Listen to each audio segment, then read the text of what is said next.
the TMZ Behind the Bar podcast with the TMZ lawyers, Jason Beckerman and Derek Kaufman. Hi, I'm Jared, the Subway guy, and this is my story.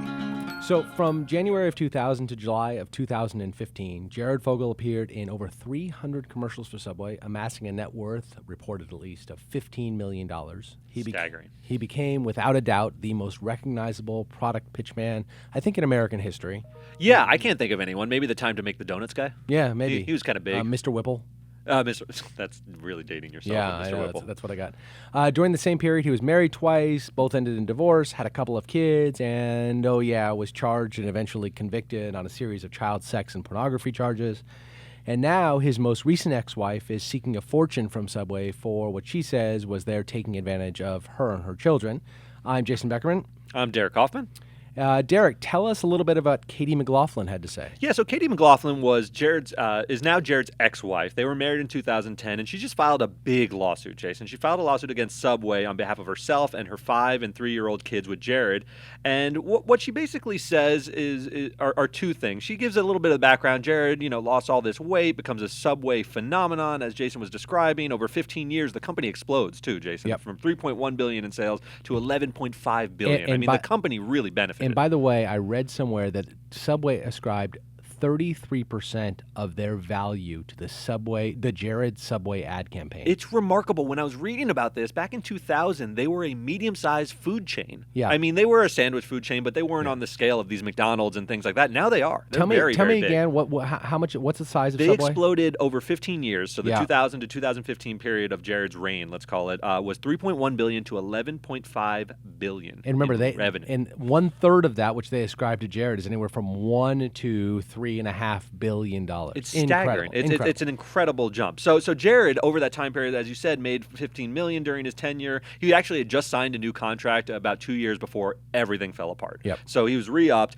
And the allegations she's making are very interesting. So first, she said Subway actually knew about Jared's sexual proclivities, and they knew about it as far back as 2004 when they said there was a report that came in to a senior VP at a Subway promotional event in Las Vegas that Jared had approached a young girl for sex at a Las Vegas franchise. Yeah. Now, this was all the way back in 2004, and she says, if I had known, if someone at Subway had reported this and it had gotten media attention as a result of reporting this, I'd have never married Jared Fogle in the first place. I married him in 2010, 6 years later. If I had known any inkling of this, and there were apparently 3 instances where something was reported that was untoward, I wouldn't have married him. So that's one allegation. She says, so tie this into me. You caused my divorce and all this emotional trauma of marrying the pedophile. So she wants a money from Jared. That's what civil lawsuits are always about. They're always about money.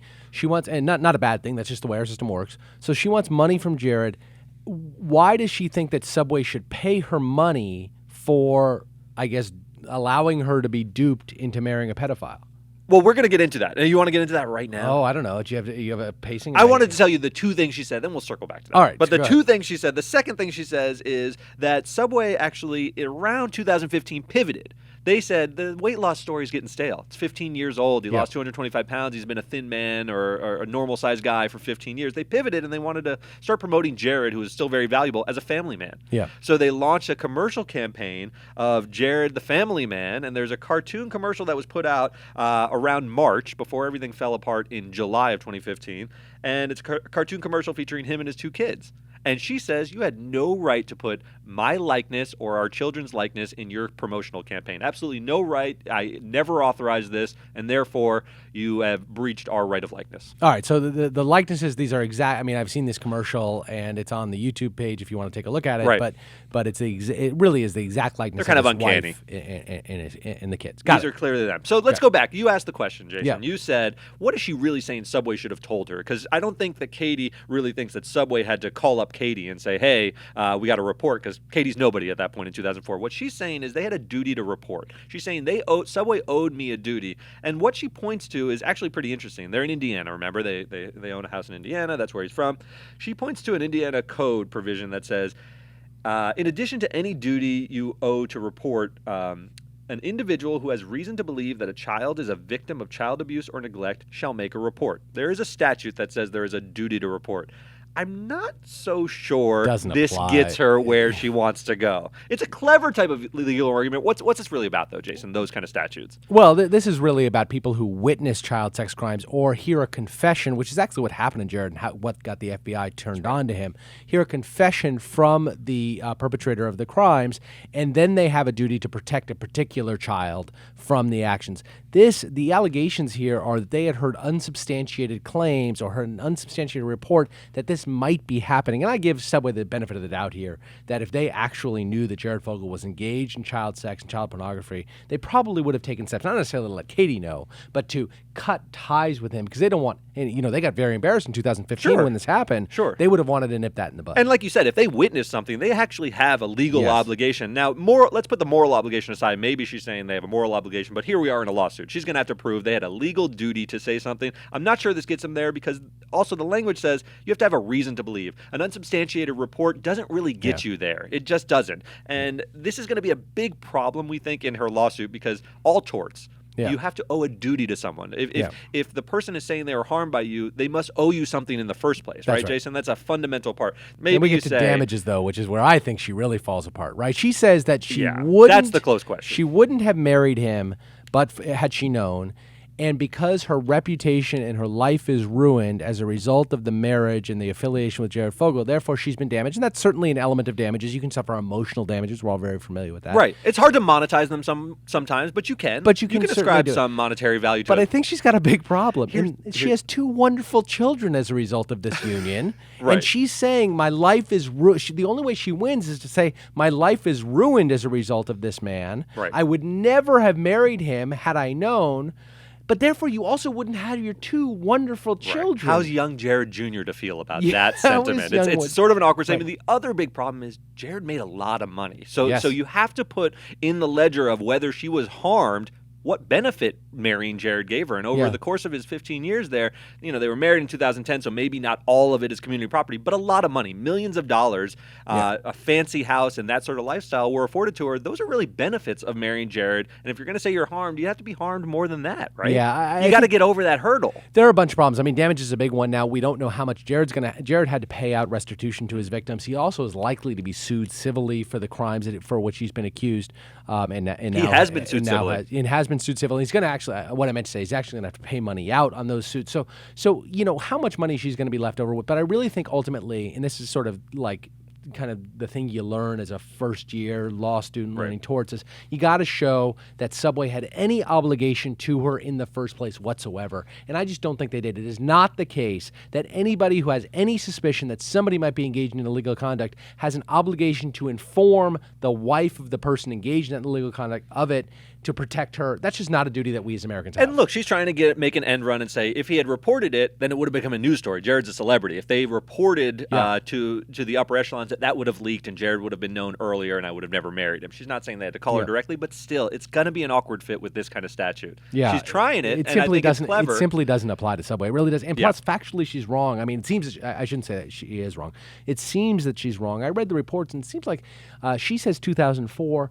Really, the FBI apparently first got wind of this as late as 2007 and didn't really leak that they were conducting this investigation to the point that when they raided him in 2015. Oh, they had a bulletproof case. They had a bulletproof case, but nobody in the outside world know. And we can tell you, we see it every day, that things leak. Yep. They just leak. And if there was a full FBI investigation into one of the most famous people in America, as silly as that is to say, one of the most famous people in America, word would have gotten out. It's not the kind of thing that will remain quiet for long. So my guess is this was under lock and key at the FBI, and nobody really found out. I got to tell you, we broke some of these stories, Jason, and then we can move on. But we were all shocked in the office. I remember being very nervous because remember they raided his friend of the guy who ran his foundation. Yeah.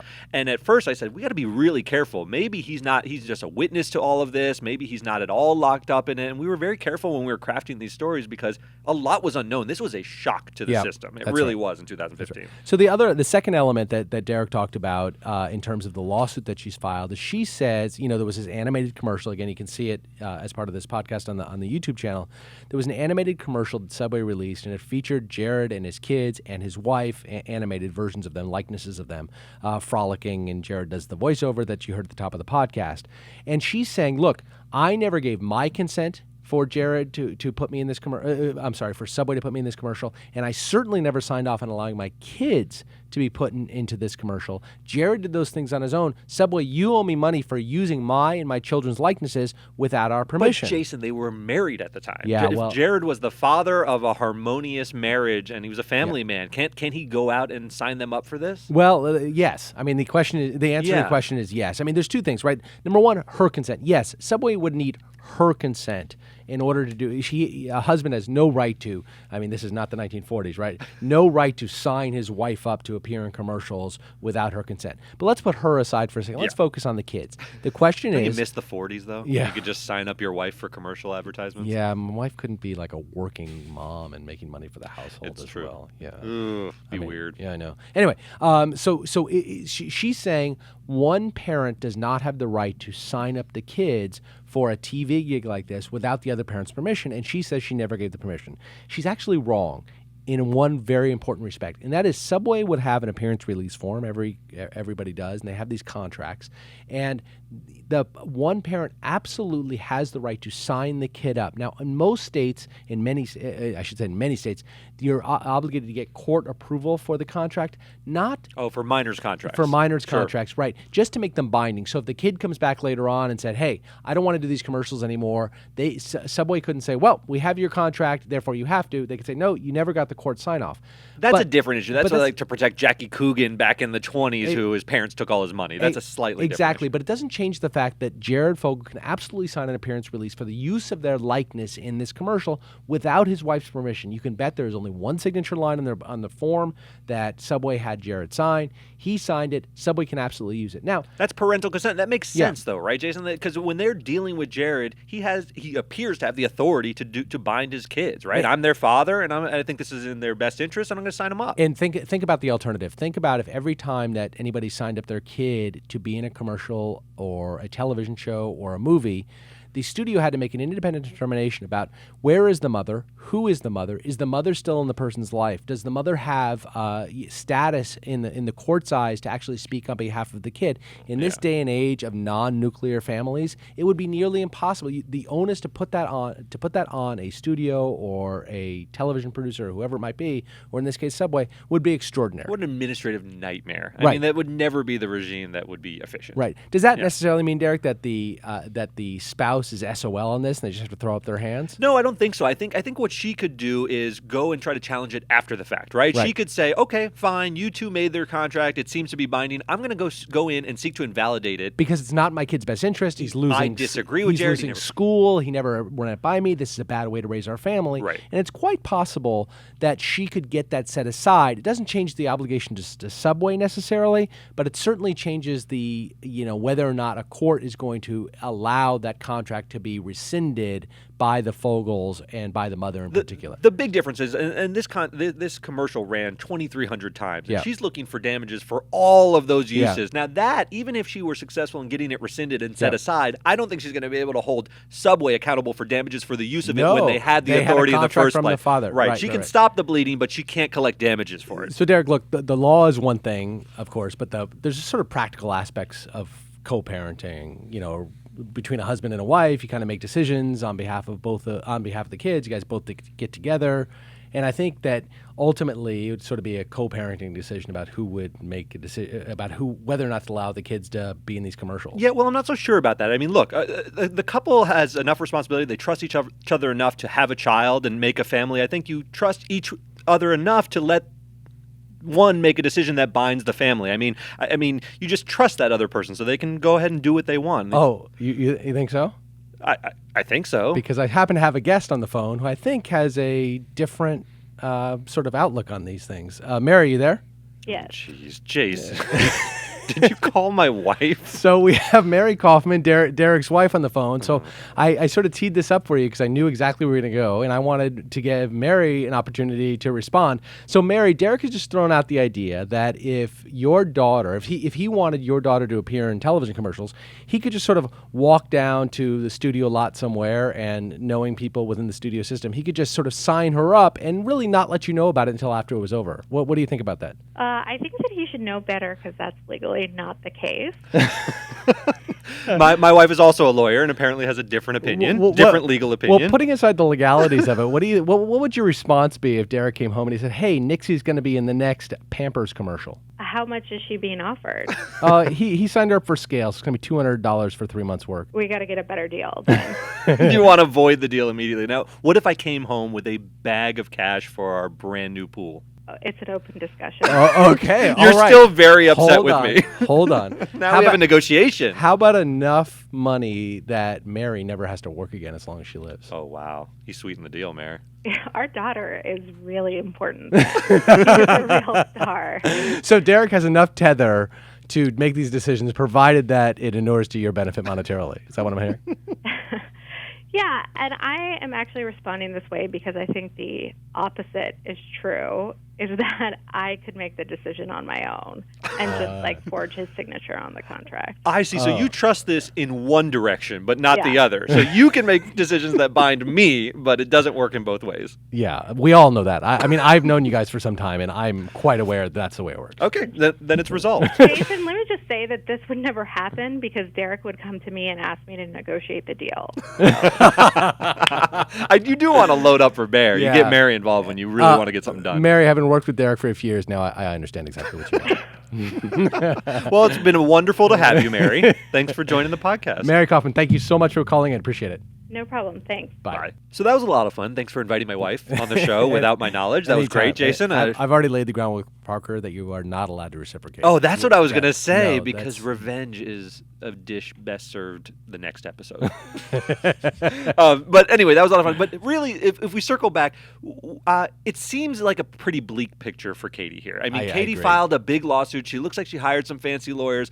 I don't really see either of these points going anywhere. One, she's not going to be able to prove that Subway had a duty to report. I think she's trying to squeeze in some statutes that we don't necessarily think are very applicable in this instance, and it's going to be hard to show that they were obliged and that she can blame her whole marriage to Jared Fogle on Subway. And the second point, I think she's an even worse case. I think Jared had authority to bind his kids when he was contracting with Subway. He at least looked to Subway like he could bind the kids to this kind of contract. Now, what about her? Maybe on her likeness, you have a little better argument. That's the thin reed that you can hang on to, right? A thin reed, but it was one commercial. It's no longer being played. I also wonder if there was some sort of contract that she did, in fact, sign with Subway at some point along the way. Subway is such a well-run, buttoned-up corporation. I find it difficult to believe that they would have used her likeness without previously having obtained her permission. Now, and proving the damages of being associated with Subway at a time when the company was flying high. She's got a lot of problems to contend with. And I don't know anything about her. I certainly can't challenge her motivations, but it is often used. These lawsuits are filed just to assert pressure on the company. Maybe she'll get a payout. This is certainly not something that Subway wants to be in the news. They have tried very, very hard to get out from under the shadow of, or a rather large shadow. A rather large shadow. Not as large as it once was. Yeah. A rather large shadow of Jared Fogle. I think they've done a pretty good job of that. I do too. I don't necessarily assign sort of Subway to Jared Fogle and Jared Fogle to Subway anymore. And it's quite possible they might say, hey, here's $50,000. Please go away. Never mention Jared Fogle. I think that's best case scenario for everybody involved. What's that sound? Sounds like mail time. All right, yes, mail time. Remember to send in your questions and comments to Behind the Bar. A little enthusiasm, Parker. Yeah. Remember to send in your questions and comments to behindthebar@tmz.com. Did that hurt so much better, actually. Yeah, with that gusto. Wonderful. Hey. All right, first one's up is from Brenda Parada. This is talking about the copyright laws with scripts and whatnot. Yep. Do you think there'll be any more laws passed in the future to protect young writers, or is this just how it's going to be? I love that question, Jason. Really because good question. That's a really good question because the legislature can step up here a little bit. Yeah, and they can institute different laws that protect young screenwriters who are at a disadvantage against the big studios. How would that look? Well, here's the ultimate problem. There was the old cliche about watching laws passed. It's like watching sausage being made, right? And because it's got to go up through a legislature, you have to have it voted on. There is no more powerful lobby in California than the movie studios. And they certainly would not want change, and the music studios, they certainly would not want changes made that would impact their ability to sign studio favorable agreements. And I have a feeling it would be very, very difficult in this climate to ever get such a law passed. But certainly, you could pass a law that would say that, look... Maybe the presumption could shift. Maybe maybe the studio would have the presumption of disproving. You could just sort of shift that around. But I still think it's difficult. The studios have fancy lawyers. They have armies of people. They have big bureaucratic system. They have lobbyists. Yeah. I don't think the systemic systemic problem of the power disparity between studios and individual writers, you can really solve completely. Yeah, It might make it better. I agree. All right, next one up is from Tyler Chu, kind of talking about the same thing. Is this type of danger specific to the entertainment industry? What is stopping an engineering company from stealing ideas if they just make up some meeting minutes to say they created the part? It certainly isn't unique to the studio system. Here's what's different about art compared to an invention that might be used in some sort of a patented invention or something. The art really just builds on what came before it, and it's very difficult to distinguish between somebody's concept and what was created and where it came from, and it could have come from many different sources. And so I think it's most difficult to prove these cases if you're a young screenwriter versus a young engineer submitting something to an oil company. But that said, I know these are problems that do surface in every industry. I think it's most notable in entertainment. Yeah, there is a parallel there, but as Jason said, it's different. You're sort of, when you're talking about the expression of ideas, that's a loosey-goosey kind of concept. So you can copyright your treatment, but the devil's in the details of how that actually shows up on screen to really prove those things up, versus a patent where you have an engineering design, you have a schematic, you can kind of see more clearly whether something's been stolen from someone's patent or whether they worked around it successfully. In fairness, though, to the questioner, you and I happen to know a lot about the way these things work, these treatments work. We see it all the time. We probably don't know, well, I certainly don't know as much about the way things are submitted for the purposes of patents and things like that. And it could very well happen more often than we know about. Jason, please don't tell the audience we're out of our depth, though. I was talking to you specifically.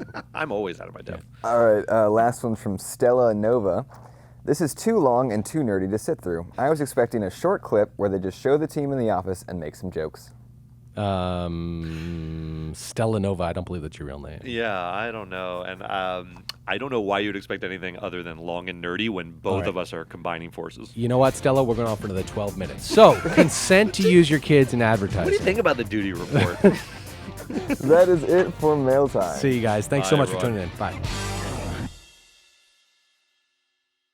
Thanks for watching. If you want more nerdy deep dives into the legal side of celebrity news, hit our subscribe button right here. And check out our previous episodes over here.